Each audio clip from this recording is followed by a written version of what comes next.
Hi! In front of me is ZTE Blade V40S, and today I would like to show you how you can set up an alarm clock on this ZTE.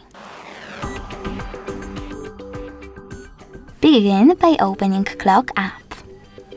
Following that, choose Alarm at the bottom left corner of it if it's not already on, and create your own by choosing this plus icon. Now set up an hour and click on one of those options, once, weekdays or custom.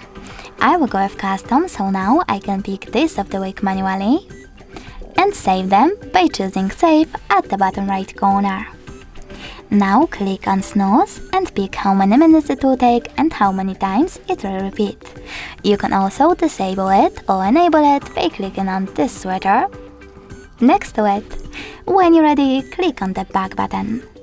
Then you can click on this sweater next to vibratory ringing to enable or disable alarm vibrations, and click on label.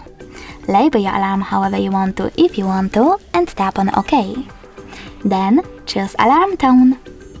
Now you can select music over here and pick music from your smartphone by clicking on the song and tapping on OK, or click on alarm tone and tap on one of them, like field, to set it up.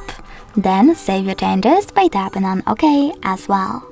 Finally, you can save your alarm by clicking on this check mark at the top right corner of it. As you can see, mine is over here. In order to switch it off completely, tap on this switcher next to it. Then tap on one of those options. You can turn it back on the same way. If you wish to make some changes, just click on your alarm, edit it however you wish to, and then click on the check mark again. Now, to get rid of your alarm, you need to hold it, select Delete at the bottom right corner, and confirm your choice in the pop-up. If you wish to adjust even more alarm settings, click on this gear icon at the top right corner and manage all of them however you wish to. Thanks so much for watching. If you enjoyed this video, leave a like, comment and subscribe. Bye!